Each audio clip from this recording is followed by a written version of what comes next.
तसं तिथं देव आले, कथा त्रिवेणी संगम देव भक्त येतं आलं, पण त्याच्यापेक्षा देवाचंही नाम आलं, म्हणजे सगळ्यांनी नाव घेतलं आणि सगळं एकत्रीकरण झाल्यानंतर तिथं एकची टाळी झाली, चंद्रभागे वाळवंटी. बर मग पुढे काय झालं? माझा ज्ञानराजा गोपाळांशी लाह्या वाटली. असं म्हणतात ज्ञानोबारांनी सगळ्यांना लाह्या वाटल्या. लाह्या वाटल्या म्हणजे काल्याचं कीर्तन नव्हतं. काल्याच्या कीर्तनात लाह्या वाटतात. सोलापूर जिल्ह्यामध्ये म्हणजे या जिल्ह्यामध्ये अजूनही कीर्तन झालं की लाह्या वाटण्याची प्रथा आहे. लाह्या वाटल्या. मग आता सगळ्यांनी एकत्र येण्याचा आणि माऊलींनीच लाह्या वाटण्याचा काय संबंध? विठ्ठल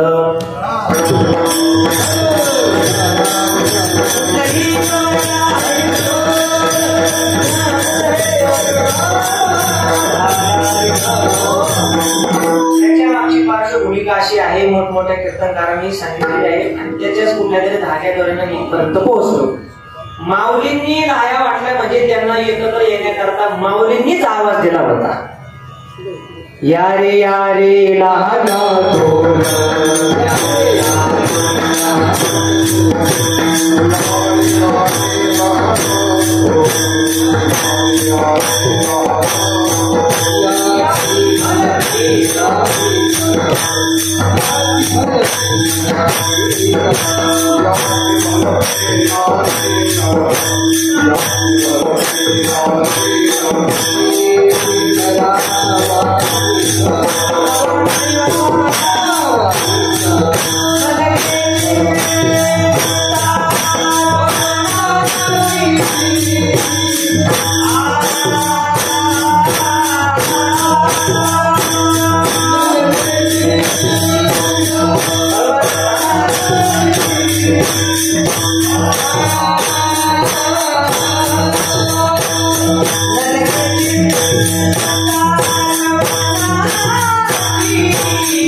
सगळे म्हणजे कोण?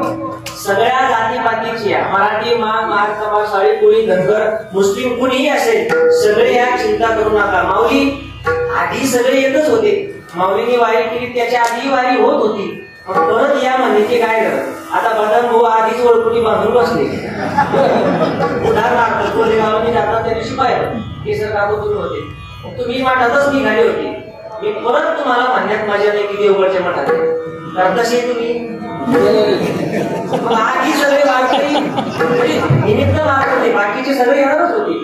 मग मी परत तुम्हाला म्हणायचं की या याच्यात अर्थ नाही. मग आधी सगळे येत होते, माऊली परत यारे का म्हणले? कारण त्याच्या मागे असं झालं, माऊली ते सगळे वारीला आल्यानंतर निवृत्तीनाथ महाराज सोपान काका असे मोठे सगळे आले. पंढरपूरच्या पांडुरंगाच्या देवळा समोर गेले. चोखोबाराय मंदिर समोर बसलेले होते. कबीर महाराज होते, सजन कसाई होते. तिथे गेल्यानंतर माऊलींचं कोवळ रूप बघितलं. सगळ्यांना माऊलीची प्रचिती होती की माऊलीचा अधिकार काय. रेड्यामुखी वेद बोलविला, गर्व द्विजांचा हरविला, चालविली जड भिंती, सगळं माहित होतं सगळ्यांना. पाठीवर मांडे वाचले, मूर्ती लहान प्रत्येकी महान. माऊली आल्यानंतर थोडेसे भाजले चोखोबाराय आणि विचारलं माऊलींनी, चोखोबाराय काय झालं, बाहेर का बसले. वरती बघितलं तर डोळ्यात पाणी आलं चोखोबारायच्या. काय झालं बाबा, नाही सांगता येणार. शेवटी पाठ फिरवली माऊलींकडे आणि अंगातली बाराबंदी म्हणजे कोपरी काढली. माऊलींना पाठीवरचे वळ दाखवले, चाकाचे फटके दिले होते चोखोबारांच्या पाठीवरती. विचारलं माऊलींनी काय झालं. शेवटी नाईला झाला. चोखोबाराने सगळा प्रसंग सांगितला. माऊली, देवाने आम्हाला जन्माला घातलं क्षुद्र जाती, त्याच्यात आमची काय चूक. मग आम्ही मंदिरात जायचं नाही का, भजन भक्ती परमार्थ करायचं नाही का.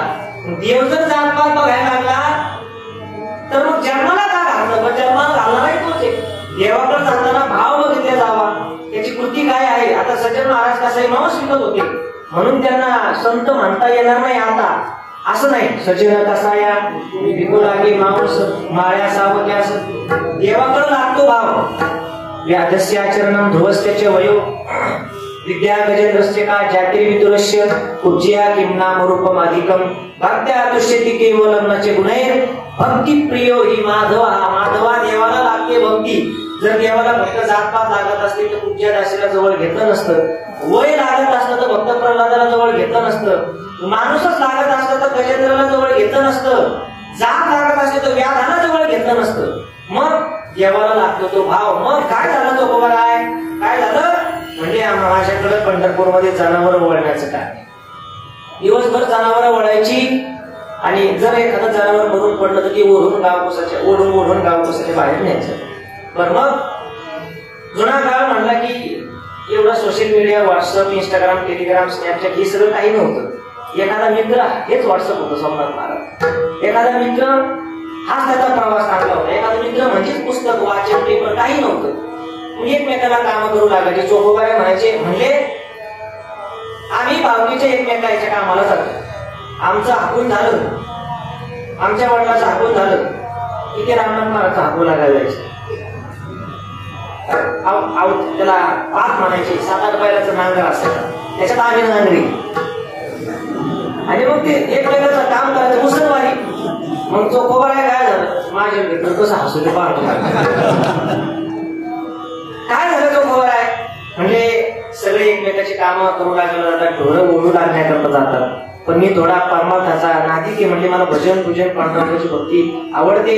मला काय भावकीच्या कामाला जाणं होत नाही, मी त्यांच्या कामाला जात नाही. मग तेही माझ्या कामाला येत नाही.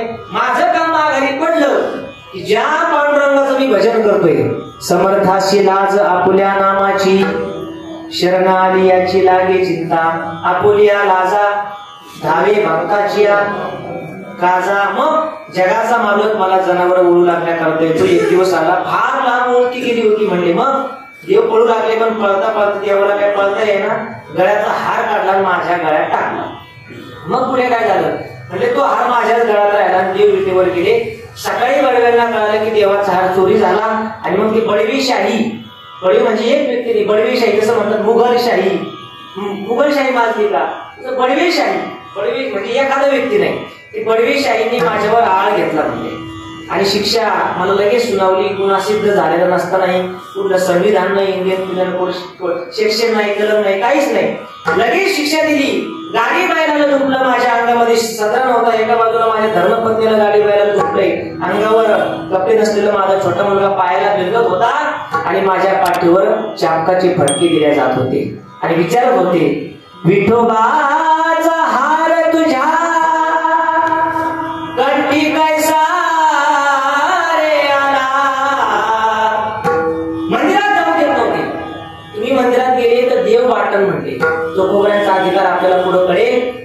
ज्या चोखोबारांच्या आस्ती देवाला पितांबरात घ्याव्या तो चोखोबारांचा अधिकार होता. पण त्यांना म्हणत होते, मनती देव वाटविला,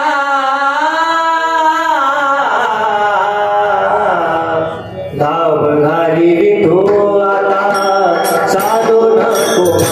गोविंद